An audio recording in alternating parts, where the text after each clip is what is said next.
Thank you, Madam Speaker. It is an honor to speak on Bill C-6, an act to amend the criminal code to ban conversion therapy.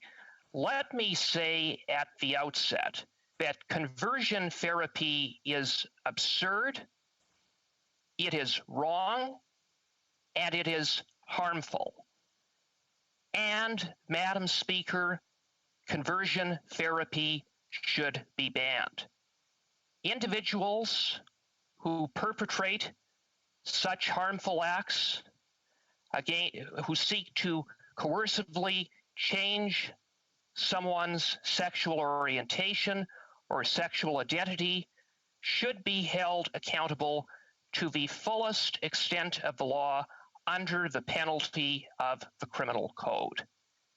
And that is why, Madam Speaker, I voted for Bill C-6 at second reading, because I unequivocally support the purported objective of this legislation.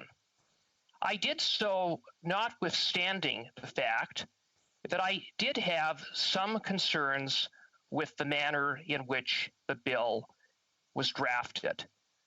In particular, I had concerns that the definition of conversion therapy was vague and overly broad, and that it could capture not only those circumstances that involve coercive, abusive, or otherwise harmful efforts to change someone's sexual orientation or identity, but could more broadly encapsulate such things as good faith conversations.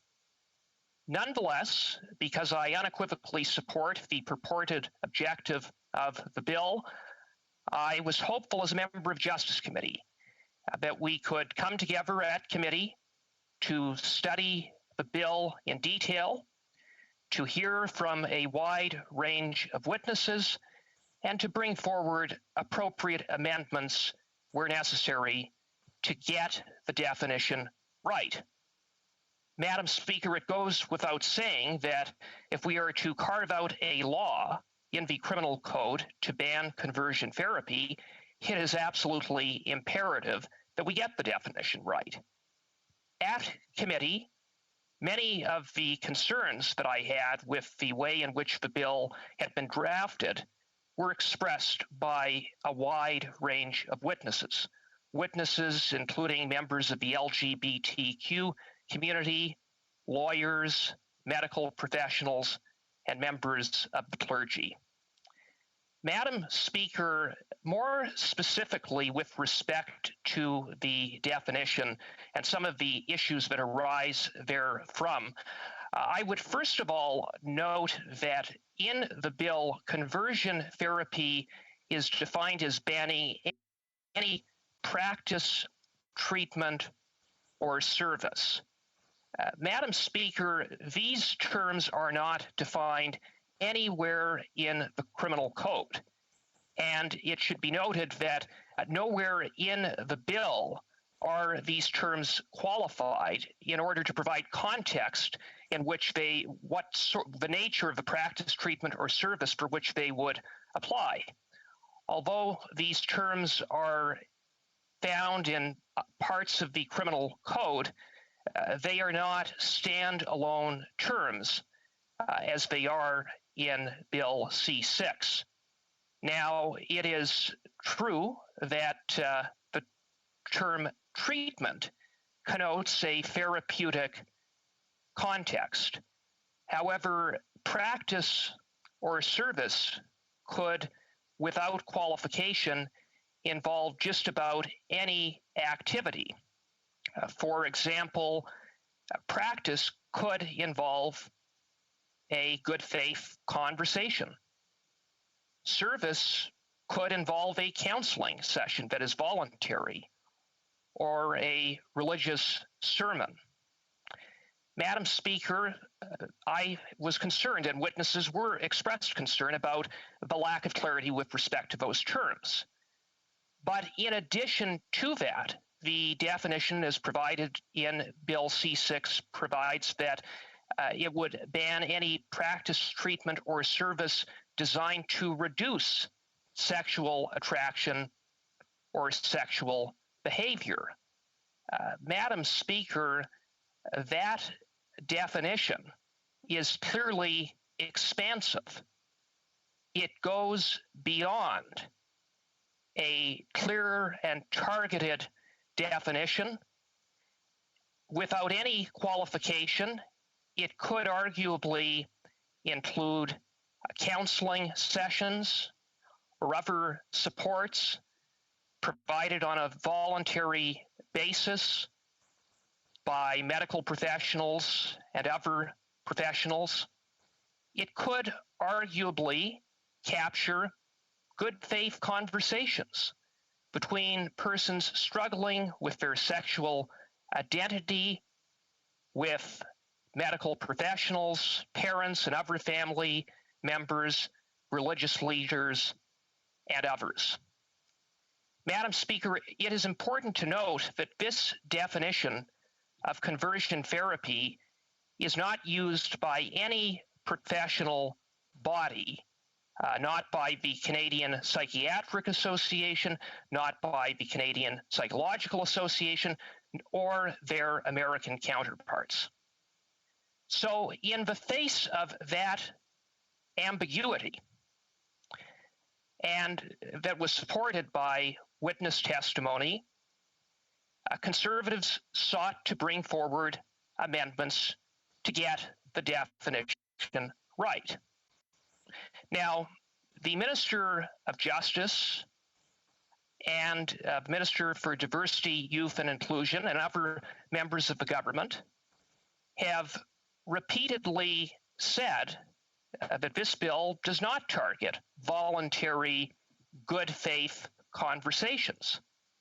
And Madam Speaker, I don't doubt their sincerity when they say that that's what they believe.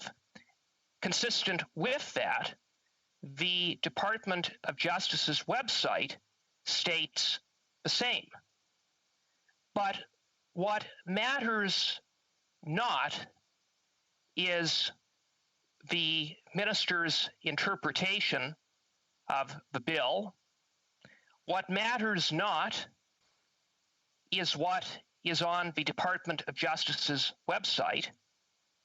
What matters is, in fact, what is in the bill. And that is why Conservatives brought forward an amendment to simply incorporate into the bill the very language that was provided for on the Department of Justice's website. Such language would have provided certainty. It would have provided clarity that good faith and voluntary conversations would not be the subject of the imposition of criminal charges laid against persons. And Madam Speaker, let me be clear that it is a fundamental requirement of the rule of law that a person should be able to know and predict whether a particular act constitutes a crime. Here we have, Madam Speaker, a definition that is vague and overly broad, and therefore is at risk of contravening fundamental justice, and it could be deemed to be contrary to Section 7 of the Charter as a result. So, Madam Speaker, let me say in closing that the government's intention is a good one. The intent of the bill is a good one, but what is important is that we get the definition right, and I am concerned that we have not achieved that with this bill. Thank you, Madam Speaker. No. The Honourable Member for Kingston and the Isles. So, Madam Speaker, if I understand this correctly, the member does not support conversion therapy, or he supports the ban on conversion therapy. However, he's hung up on the definition of 3 individual words that can very easily be found in the Webster's dictionary to provide context as to what they mean. Is that what he's trying to tell this House? The Honourable Member for St. Albert, Edmonton. Madam Speaker, with respect to the honourable member for Kingston and the Islands, it appears he didn't listen carefully to my speech. I noted, yes, I had concerns with the terms practice, treatment, or service, but I also had concerns about the definition, including reduction of sexual attraction or sexual behavior. There were many LGBTQ witnesses who appeared who said that they were concerned that that would make illegal or create a chilling effect on counseling services and supports that they have relied on and that have helped them in their development and identity. Questions et commentaires, l'honorable député de Saint-Jean. The Honourable Member for Saint-Jean. I'd like to thank my colleague for his speech. I understand the concerns that he has when it comes to the clarity of the text of the bill.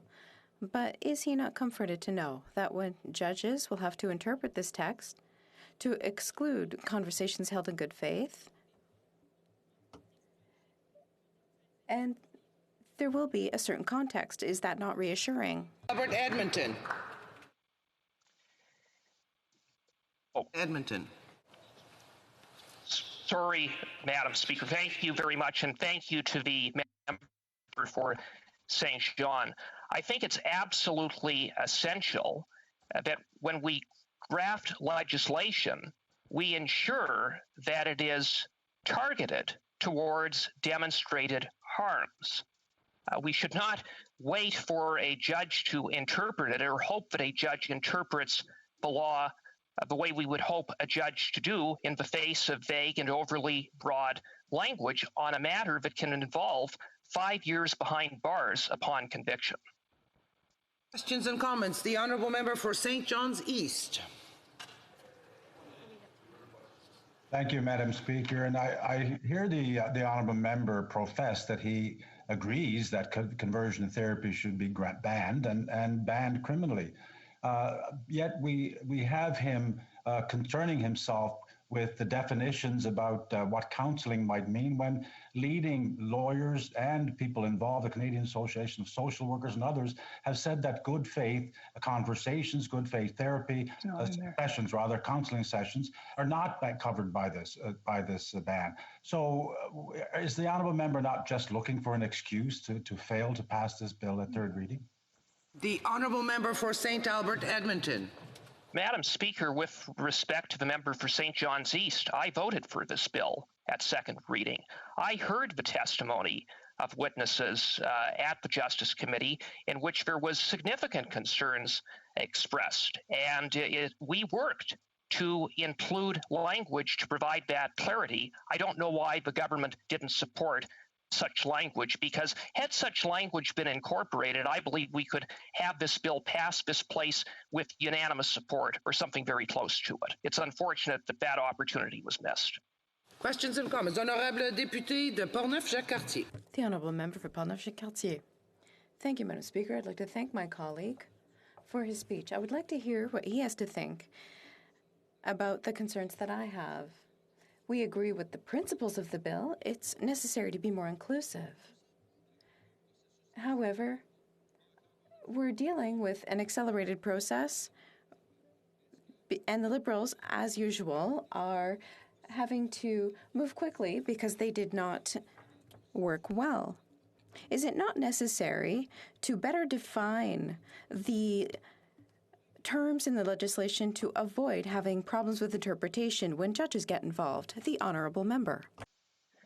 Madam Speaker, I want to thank the member for Portneuf-Jacques-Cartier, and he is absolutely right. It is important that we get the definition right. Surely we want this legislation to pass constitutional muster, and a piece of legislation that has a definition that is vague and overly broad is at risk of a charter challenge, at risk of being found to contravene fundamental justice, and at risk of being found to contravene Section 7 of the Charter. I would have hoped that that would not be the case, but we could get it right so that we could have a law on the books that can stand.